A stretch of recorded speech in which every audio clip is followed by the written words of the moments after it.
Support comes from Gemma, architects, planners, and designers seeking to bring joy to their clients and communities. Details at gemastl.com. This is St. Louis on the Air from St. Louis Public Radio. I'm Elaine Cha. Back in 1972, Lee Hendrix started a job as a deckhand on a towboat on the Mississippi River.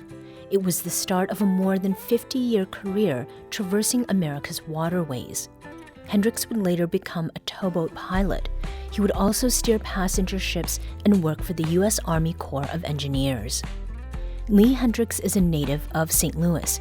He grew up here in the late 60s and early 70s and attended both Riverview Gardens High School in North St. Louis County and later University City High School. He also earned a business degree from the University of Missouri, St. Louis. In 2024, Hendrix published a memoir called Peep Light: Stories of a Mississippi Riverboat Captain. Producer Alex Hoyer first spoke with him about the book last summer, and they caught up again recently when Hendrix was in St. Louis to talk more about the book and some of Hendrix's new writing. And on today's show, we're going to listen to their conversation. Lee Hendrix, it's nice to see you. Well, it's good to see you, Alex. Good to meet you in person, and really nice to be back in St. Louis. It was a really warm, nostalgic feeling. What's it like to be back in St. Louis, the place where your river career started? I plan to look up some old friends, go out to Alton, go to Grafton, go down to the riverfront. It's a sentimental journey. How so? Well, I had some health issues, and I didn't really ever know if I'd ever come back, if I'd ever be able to come back. We didn't talk about it on the radio interview last year, but you had told me off air about some of the health issues, and you're doing better now, which is amazing to hear, and that you can make that visit back to St. Louis. Oh yeah, it's almost, well, I don't want to get too caught up in optimism, but it's really a lot better than it was last year. And of course, I come back and I'm challenged by the heat, like we always were in summertime in St. Louis. Yeah. Speaking of heat, it's something that you'd have to deal with when you were on the river, the extreme cold, any kind of weather condition you had to deal with. Let's go back to 1972, though. Okay. And talk about what it was like to first set out on the river. What was that decision like to make a go of it? You have a college degree, and you're like, I don't want to do anything with business. I'm going to go out on the river. Why?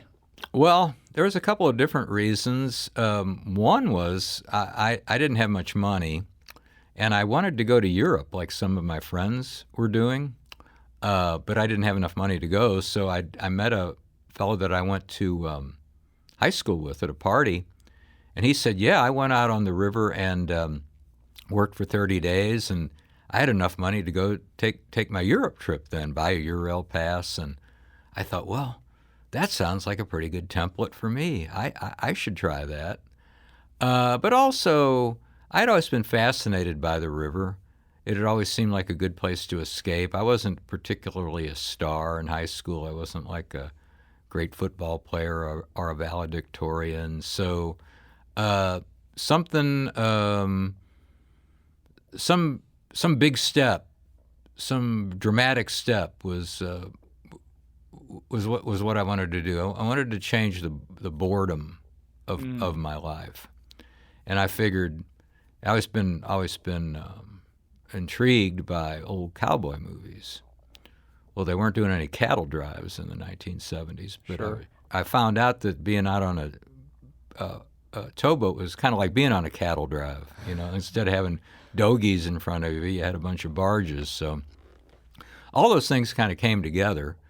And I went to Clayton, Missouri, and interviewed for a job. I didn't think they'd really call me, but he did one day and said, well, you ready to go to work on the river? I said, well, yeah, I guess I am, gulp. And I said, well, when do you need me? And I thought he'd give me a week to back out of it. He said, I need you tonight at Missouri Portland Cement Dock on Riverview Boulevard. and the heat was on then. Uh-huh. So it was time to fish or cut bait. If I recall, you were taught to fear the river as a child. Is that right? Oh yeah. My mom and dad said, "Hey, you don't ever want to. You can throw rocks in it, but you don't ever want to get out on that river because it'll kill you, and that's if you're lucky. You might be permanently entombed in the mud for an eternity. That will get your attention." So I never had gone out on the river to speak of. I've gone on the Current River and the Jack's Fork and all those. And well, we used to go out on the Admiral for trips. Sure. But even then, it was like scary. It's like, oh, I would never want to like be in a small boat in this river. All right. Well, the Admiral's a behemoth. Well, sure it was. Yeah. And those were always good times. But I think a lot of young people in St. Louis are kind of taught to either have a ton of respect for the river or really to out and out fear it. Yeah. Or I feel like kind of ignore it even. St. Louis very much seems disconnected from the river in many ways. I would say that's true, that people want to turn their back on it. They want to forget about it. There's not, I mean, if you go to the riverfront down here, there's a few small passenger boats that are still down there, but even go to a place like Memphis or Davenport, or although Davenport's losing some of its luster, or New Orleans. There's a lot more going on the riverfronts there than there are in St. Louis. Well, and I'd say that's partially because it's pretty hard to tame the river here in St. Louis. I mean, it's hard to try to tame a river anywhere. But my first experiences with the river were going on the Admiral when it was a casino for a meal before I could legally gamble. Or I remember as a kid going on a field trip to the Tom Sawyer, for example, and there was that McDonald's. But I just don't feel like there are those same experiences, certainly not with the casinos. No, the casino, well, I think it's pretty generally accepted that those casinos didn't really want to be involved with cruising.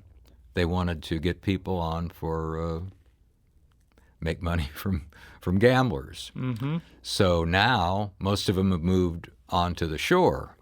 And a lot of us even said at the time, well, this sounds like something romantic, but does anybody thought about what might happen if those boats got hit? Or what if they got held up? What if they got hijacked? Mm-hmm. All kinds of things could happen that we as river professionals, mariners, would have thought of, but they were so anxious to get that law passed, and they thought that, well, we'll build this riverboat component into it, and people think it's a lot more wholesome then because it's out on a river. At least that's my take on it. Mm-hmm. Well, we've jumped ahead quite a bit. Let's go back to 1972 when you went out to Clayton. You got the news that they wanted you that night. I think it was in October or October November 9th, 1972. I'll never forget that. Yeah. What was that first night like? Well, so my dad kept trying to talk me out of it because he had been in the Navy on a small boat during World War II. And so he kept telling me, no, you're not going to like it. You're not going to like the food. You're not going to have your dog. You're going to get lonely. You really shouldn't do it. But I really had it in my mind that I wanted to try. Now, the thing is, they told me to be there at 5 o'clock. And that's the first thing I found out. It's like Lou Reed says, first thing you learn is you always have to wait. Because they always want you there before the boat gets there because they don't want to wait on you. So my dad used to like to drink beer, so he dropped me off at the Missouri-Portland cement dock there, and he went to the closest tavern, had a couple of beers, and he would come back, and I was still there, and we'd drive around. He was steady trying to talk me out of not going. And about 10:30, I was starting to see the validity of his argument, because I've been here for 5 hours, and then the guy at the dock, he told me that he said, you got a girl? And I said, yeah, because I kind of did. And he said, well, she ain't going to wait 30 days for you to get home. And he was actually right about that. Okay. It was that was price of admission back then for a lot of guys. But there, finally at 10:30, we see a searchlight coming up the river, and it's the Havana Zephyr, and it's my boat. And I crawl down the ladder, and there's a fellow there about my age, and he looks at me 6 ways to Sunday, and he says, "What part of Meade County and Breckinridge County you from?" That's in Kentucky? Yeah, Uh-huh. I thought. I said, I was flummoxed. I said, I don't even know where the hell that is. He said, every deckhand on here got hired out of a beer joint in Meade County called Dead Horse Holler. There were not a lot of people similar to your situation. Not on that boat. Who were hired. Not on that boat. Yeah. They were mostly because one of the captains lived by there, and he would hire young men from his home area. And he'd say, oh, he's a good old boy, you know, he knows how to raise hogs, and he'll make you a good hand. But out of St. Louis, no, you know, I had no hog racing experience or anything. So, I got to say, of all the deckhands in the cachet, I was about the worst. Why? I don't know. I just, you know, I had done some heavy lifting. Well, right before that, I had actually worked for collecting garbage in U City and worked in the park department. So I was no stranger to physical labor, but, you know, to I don't know, fixing things and that kind of stuff. You know, those old boys had been doing that, you know, since they were born, and they looked at those ratchets and they knew exactly what to do with those ratchets, and it took me a long time. So you started as a deckhand. What was that work like? Really hard and really dangerous, and a lot of and different hours. I mean, to me, it was like I only get 4 hours of sleep, because you would get 6 hours technically, but you know who after a watch can just go right to their room and go to sleep, because you want to maybe eat a meal, or you want to say your prayers. I don't know, read a book. And then 4 hours later, it's time to go on watch again, which I didn't have any problem with that the first 5 days, because I didn't sleep the whole first 5 days. I thought I was going to die. I thought that first night we kept banging into stuff, and I thought that whole bulkhead's going to come crashing in at any moment, and this Lee Hendrix's fantasy of a riverboat job is going to end ingloriously drowning in the river. I thought the mission here was to kill Lee Hendrix almost. So I was really scared to death, because I'm on this boat with all these guys from Kentucky, and we're banging into things, and I got this little bunk in this really small room, and yeah, I was worried. That's Lee Hendrix, a St. Louis native and the author of the 2024 memoir, Peep Light, Stories of a Mississippi Riverboat Captain. We'll get back to his conversation with producer Alex Hoyer in just a moment. This is St. Louis on the Air on St. Louis Public Radio.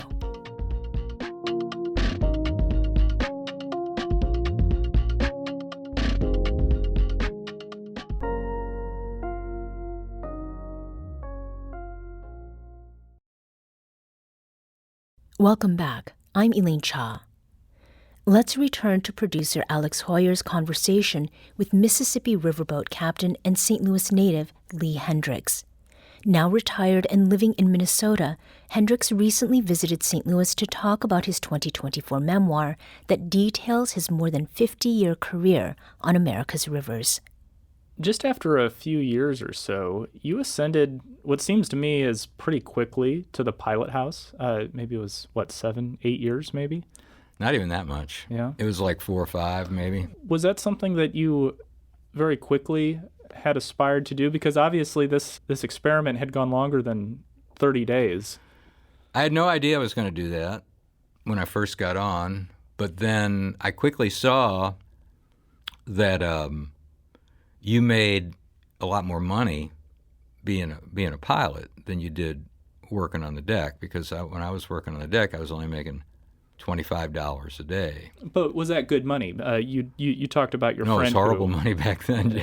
So it was a little bit. It wasn't as horrible as it would be now. But it was still $25 a day. Wasn't much. So the friend who said that they worked 30 days on the river to afford a trip to Europe maybe was pulling your leg a little bit. Well, the part of the seesaw is that you're not spending anything. So your whole $25 a day, we weren't paying for any food, you weren't paying for any entertainment. So yeah, you could bankroll some money by staying out there, and I actually stayed out there. My first trip, I don't know what got into me. I think I stayed 63 days or something like that. So I maybe could have gone to Europe then, but I don't know.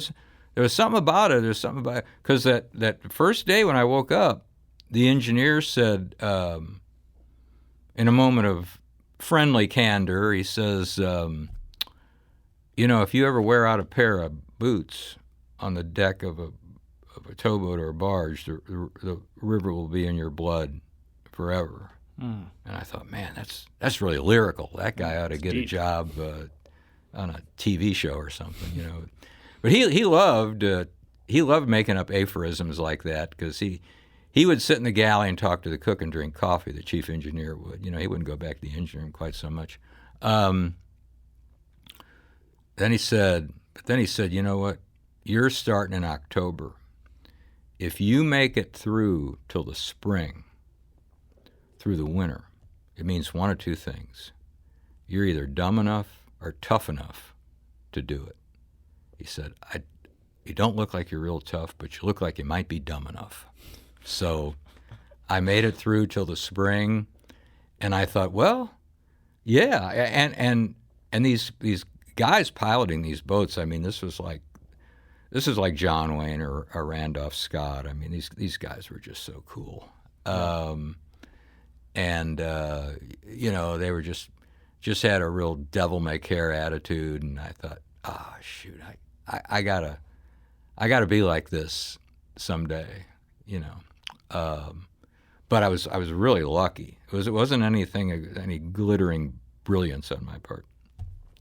They really needed pilots badly back in those days, because the business was growing by leaps and bounds. I mean, barges and boats were coming in the water like weekly, and they just didn't have enough pilots. And this is in the mid to late 70s? Yeah. So in 1975, the U.S. signed a grain deal with Russia to provide them with, I don't know. The amount was staggering with how much grain we were going to supply them. So, I mean, this looked like a boom that was never going to end. But most booms do end, and most booms end with a crash. But yeah, so that's when I got my first license. I think it was 75 or 76, something like that. Did you enjoy being a captain? To be truthful with you, I enjoyed decking more. To be absolutely honest, because it was physical work, and it wasn't as much stress, and it wasn't as much responsibility. But by that time, I was starting to feel the money hose. I was getting paid a lot better. And back in those days, I got up to $200 a day. Money hose, I mean, like a hose with right, with money coming out of it. And $200 a day back in the 1970s was a good wage. I was making $35,000-$40,000 a year. So friends were asking to borrow money from me. So I said, well, I must be doing fairly well. People are asking to borrow money. But it's tough being up there in the pilot house of a towboat. There's nothing. It looks glamorous when you first see it, but then when you do it, it loses a lot of the glamour, because you're kind of at a nexus. You're at a nexus of loneliness, fatigue, and danger. And you're up there in that pilot house all by yourself a lot of the time. So 2 or 3 o'clock in the morning, and you're thinking about, I don't know what's going home, how you're going on at home, how your kid's doing, what's going on with your wife or your girlfriend, and then when you get to be older like me, it's like, well, what happens if I get a toothache or things like that? Because you can't.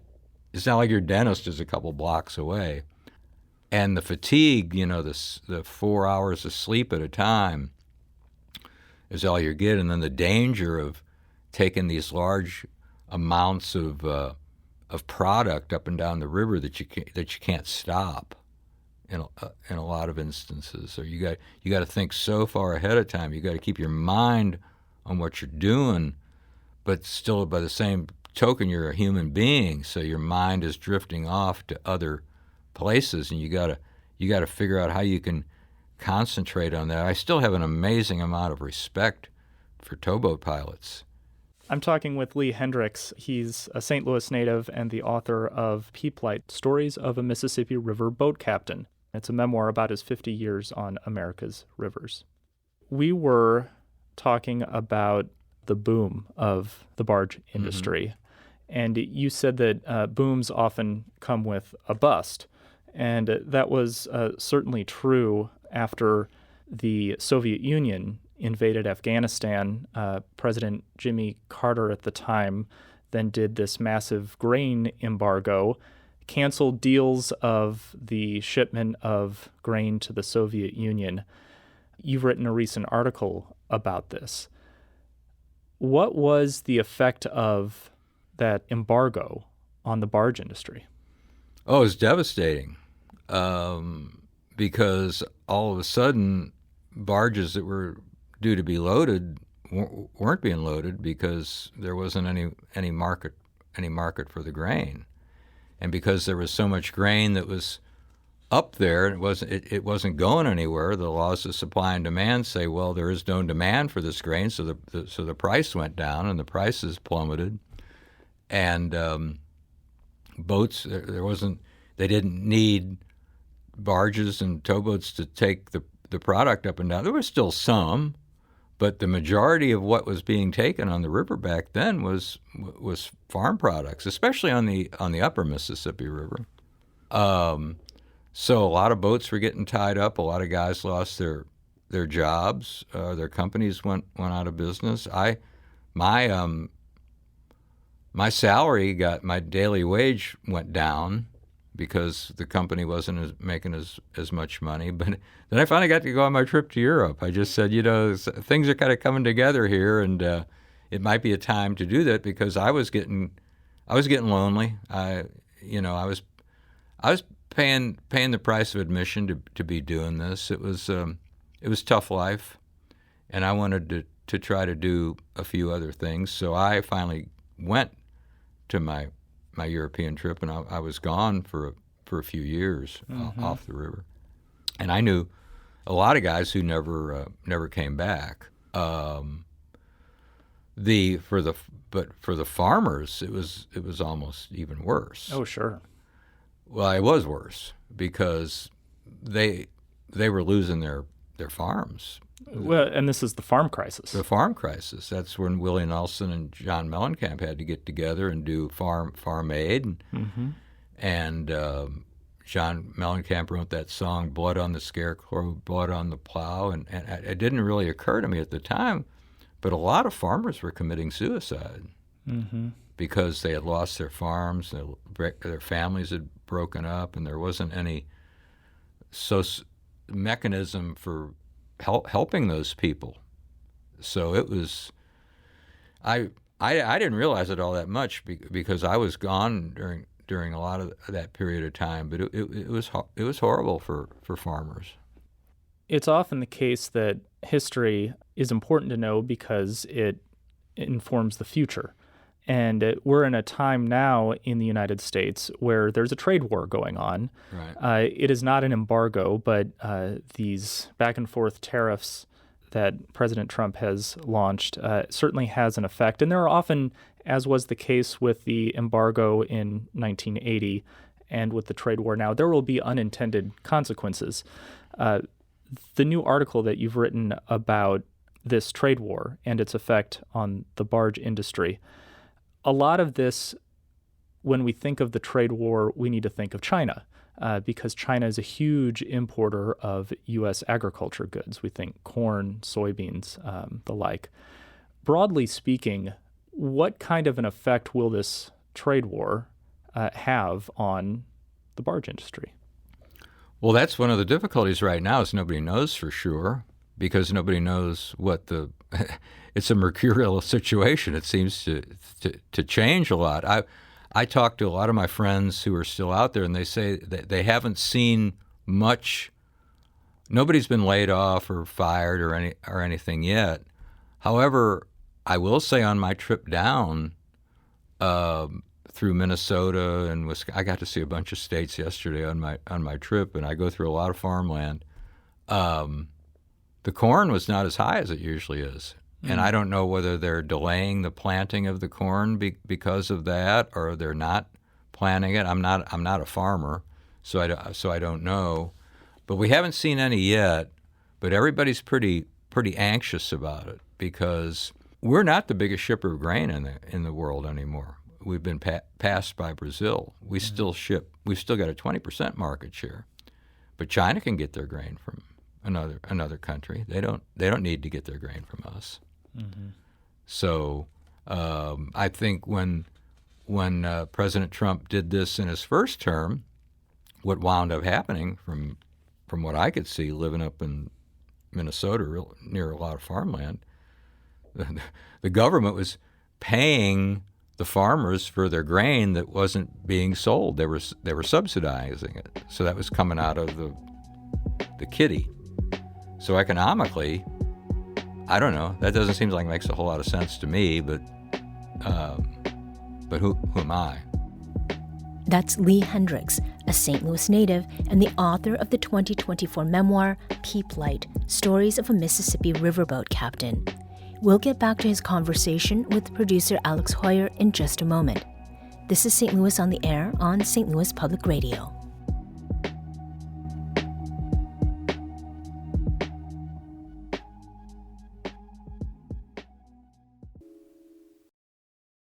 Welcome back to St. Louis on the Air. I'm Elaine Cha. Let's return to producer Alex Hoyer's conversation with Lee Hendrix. Hendrix is a St. Louis native and the author of the 2024 memoir, Peep Light, Stories of a Mississippi Riverboat Captain.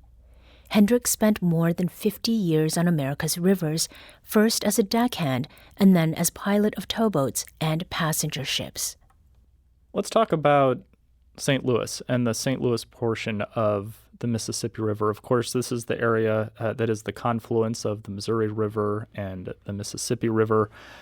But the St. Louis region is significant in terms of river traffic, and it's also, how I should say, a little tricky to navigate. And you would know this better than most anyone. What is notable, and we can dig into specifics, but what is notable about navigating the St. Louis region along the river? Oh, goodness. Well, the current's really swift. Got some narrow little bridges. Got a lot of traffic. Well, say, for instance, you come out of Lock 27 with a tow, and you've got to go down through the St. Louis bridges. This is the one in Granite City. Yes, through the gauntlet there. Well, it used to be that you'd come out of the canal and you'd be looking right at the Merchants and McKinley bridges, and there'd be a really strong draft coming from your right to your left. But now they've built this longer dike that you don't get any draft at all in the first one, the Merchants Bridge, because it's still dead water, but you get all your draft in the McKinley Bridge. And now once you've done that a few times, you learn how to anticipate that. But if you haven't done it in a while, it'll scare the bejeebers out of you. I remember the first time I had to do that, I was, whoa, where did all this come from? And then they've built those, I don't know if you've been up near North Market Street at all. They've built these horseshoe-shaped dikes up there. No, I'm not familiar with that. Okay, well, they changed the pattern of the water, too, and every time you put a dike in the river, it constricts the flow, which makes the current that much faster. And then you go down, and then you got to think about, well, the Stan Musial Bridge is so wide, it's bank to bank, but you come down and you got the Martin Luther King, and then the Eads Bridge. Mm-hmm. And the Eads Bridge with those arches during low water is not too bad, but in high water, you can take the top of your pilot house off because your toe will fit underneath the bridge, but you'll decapitate yourself, and the boat on the bridge. Well, speaking of the Eads Bridge, we talked about this last summer, Lee Hendrix, but you write, with jest, I must preface, you write in the book that the Eads Bridge is, quote, one of the more infamous and despicable bridges on the upper Mississippi. And then you go on to say, even as historically significant as it is, most river pilots would pay a fair sum to purchase a raffle ticket for the opportunity to detonate it into the land of oblivion. And I gave you a hard time last year about this because we were celebrating the 150th anniversary of the Eads Bridge, and how could you say such a thing? Yeah. So how could you say such a thing? I don't know. I should be put on the ash heap of history, I guess, but... If you were a river pilot coming down and looking at that in high water, you would really root for it to be gone. Now, it's like all other bridges. You got to learn sometime how to do it. And there is a way to do it, but even if you're good, you can have a problem there at the Eads Bridge. Well, for instance, we were talking before about the Admiral being there. There was a boat going upriver back, this has been almost 30 years ago, got in trouble at the Eads Bridge and broke up their tow, and a couple of the barges went back and actually knocked the Admiral off its moorings. Mm-hmm. A lot of people didn't know this, but that boat was the Admiral was very close to floating down the river onto the Poplar Street and the MacArthur Bridge without any engines. Mm. Luckily, the guy who was on the towboat was able to hold it up against the bank. I don't know exactly how he did it, but it's just a lot of congestion there. A lot of things. The more congestion you have, the more opportunity it is for a loss of property or loss of life. But what if that Admiral it probably had 1,000 people on there that night? What if it would have sunk on a flood stage river? You've done some recent writing for Big River magazine, and you wrote an article about Chain of Rocks. I did. What inspired that? So I have a friend who's a river lorian on one of the excursion or one of the passenger boats. And a river lorian, we should say, is kind of like a historian, storyteller job. Right. People who work on a boat, which is something you did, which we'll talk about in a moment. Yeah. So she sent me, one of her people she worked with sent me a photo of those two old water towers. These are the water intake towers that the city of St. Louis towers, yeah. They were built in 1890 and one in 1910. Mm-hmm. And she said, "What are those?" Right, and describe what they look like. Well, they look like the Tower of London or something, or my perception of it would be, maybe Anne Boleyn is being held there to be decapitated or something, because you're sitting right out there in the middle of the river, and they just look like old Gothic towers. Mm-hmm. But I don't know why they designed them that way. I guess that's the way they designed things back in those days. But that was all part of that story about how that chain of rocks was such an evil part of the river for the old-time steamboat people to navigate, because of that's literally what it is a chain of rocks that goes through about, I think it's maybe 10, 12. It's a pretty long area from where you divert off the river now and then go up past the mouth of the Missouri. And it was there, and then it was the Des Moines Rapids, and then the Rock Island or Davenport Rapids up there were the infamous parts of the Upper Mississippi for the steamboat pilots back in the day. So they even up until they started working on the canal in the 1940s. So even up until then, in low water, you would have to just maybe take 2 barges up and down through there because there was not room enough, or the channel wasn't wide enough for you to take those. And it's kind of a perplexing thing because here you've got this multi-million-dollar project that starts up in St. Paul to canalize the river, and we build all these locks and dams down to Lock 26.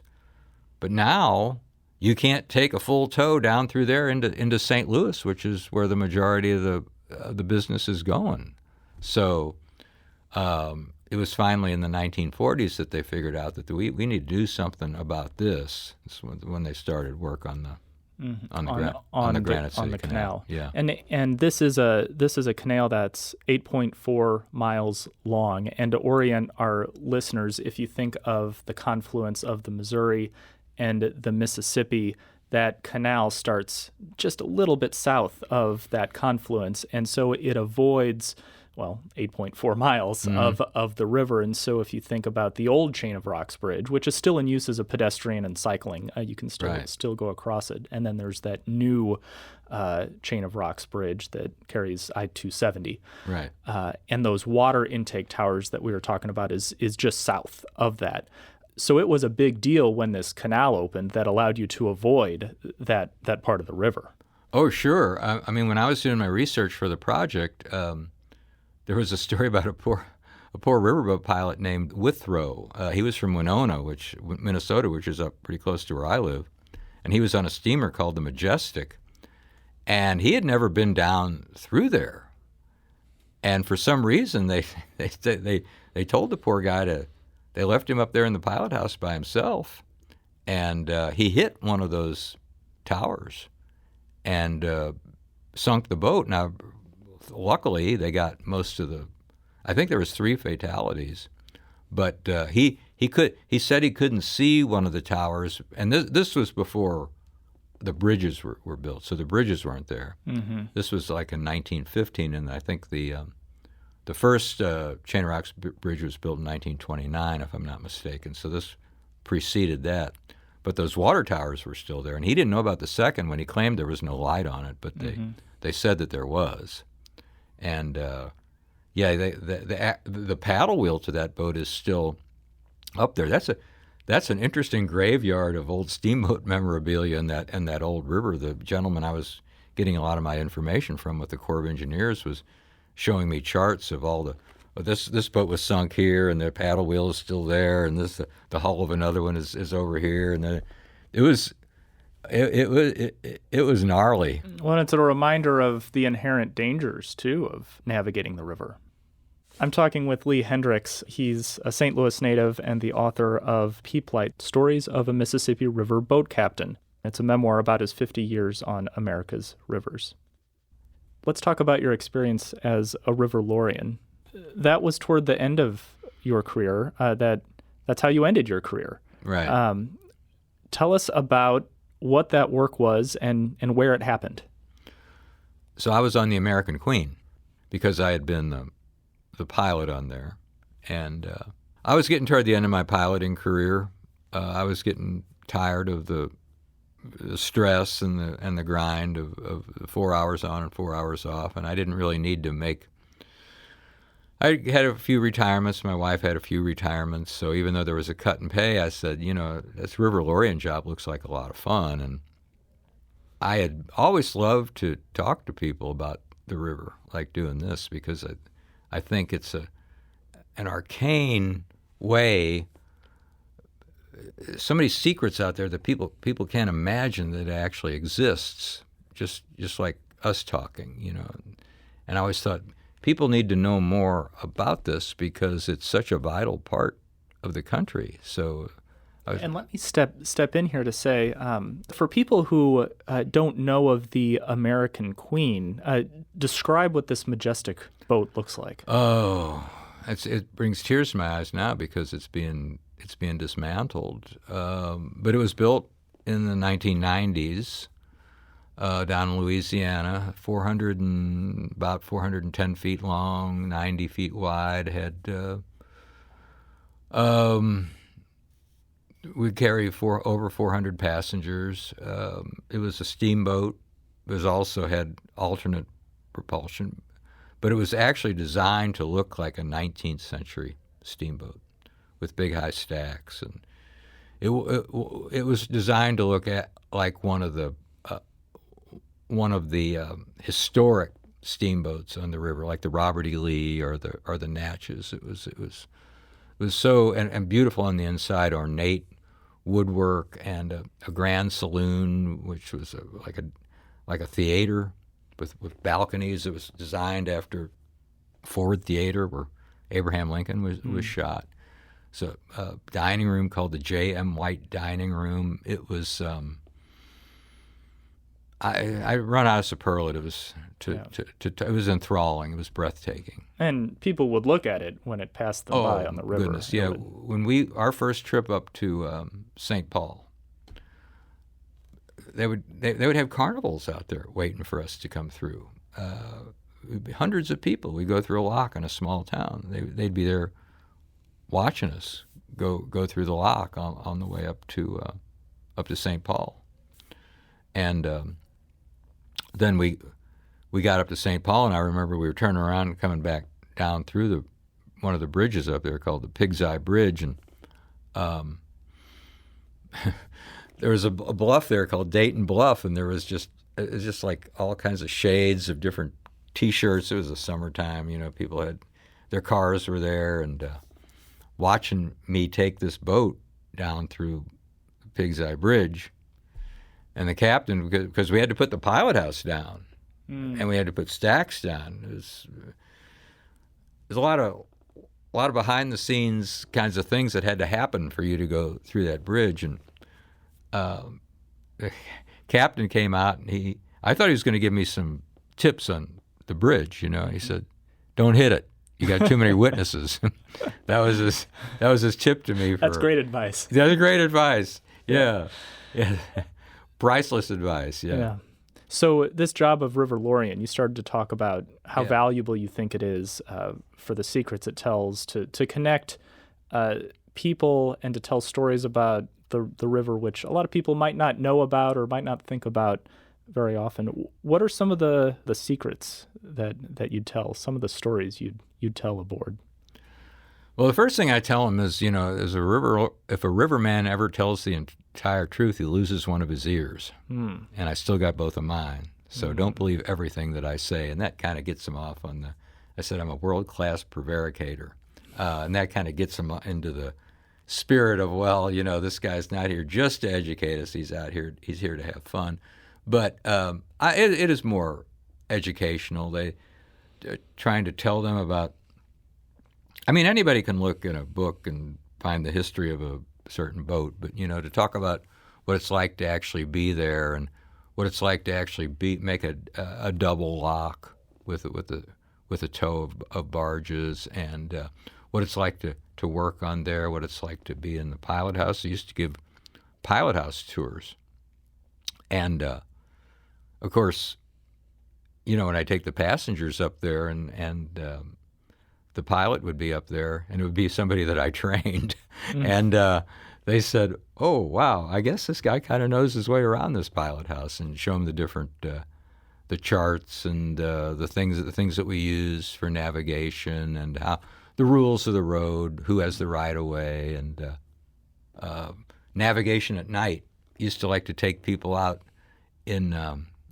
We had like a sun deck out there on deck 4, right in front of the chart room, which is where the River Lorien hung out. And we would be out there at night and watch the pilot use the searchlight and see what the running lights were on the other boats. Just anything to give them a feel, because you would get people from the West Coast, the East Coast. They had no idea really about what they were looking at, and the revetment on the bank, and the dikes in the bank, and the strange things that had occurred and the tragedies that had occurred on the river. I mean, that river has just got so much history, and it's I just scratched the surface of it. I know 5 to 10% of it, but I feel like I know more than other people. But they're just so it's the lifeblood of the country.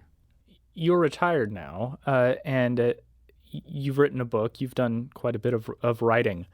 As more time passes and you look and reflect more on your career, does that change the way that you view your time on the river? I'm curious how you're thinking about that now.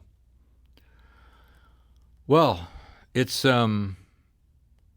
yeah. I mean, sometimes I get it can become emotional because you give up a lot when you're young, being out there away from family and friends, and then when I got married, had a son, I wonder what the separation meant to them, whether that was just a narcissism on my part. So do I feel guilty about having done that because maybe I could have been a better husband or a better father? And looking back about, well, maybe I could have selected another pathway to follow, but what would it have been? There's nothing else that I really.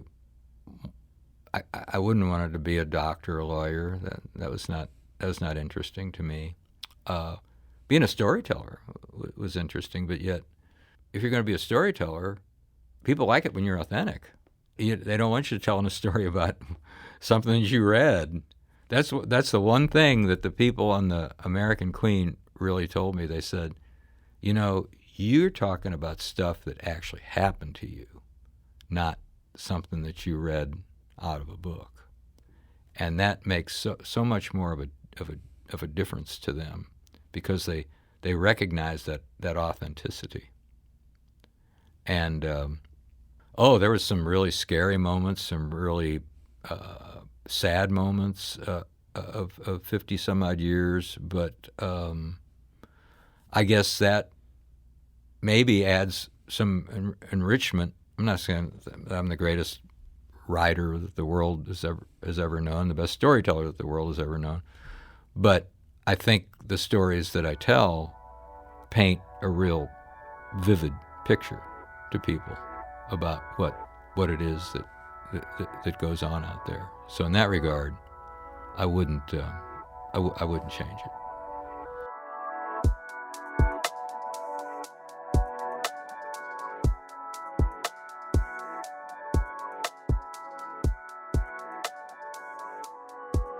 Lee Hendrix, it's been a pleasure to meet you in person and to have you in our studio. Thank you so much. Thank you.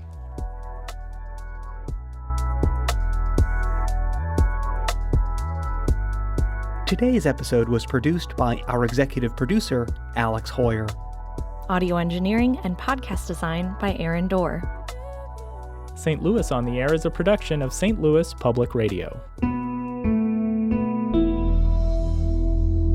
Understanding starts here. Do you find yourself regularly listening to episodes of St. Louis on the Air?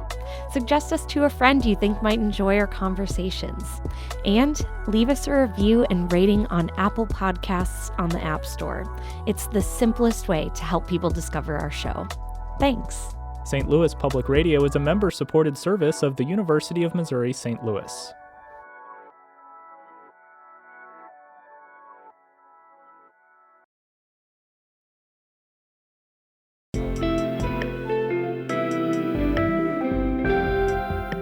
The Gateway brings you the day's news each weekday from around the St. Louis region and the state capitals in Jefferson City. Our schools are accredited. We don't need this bill. And Springfield. How many more years must pass before lawmakers see time is of the essence? I'm Abby Larico. Join me each weekday for The Gateway on the STLPR app or wherever you get podcasts.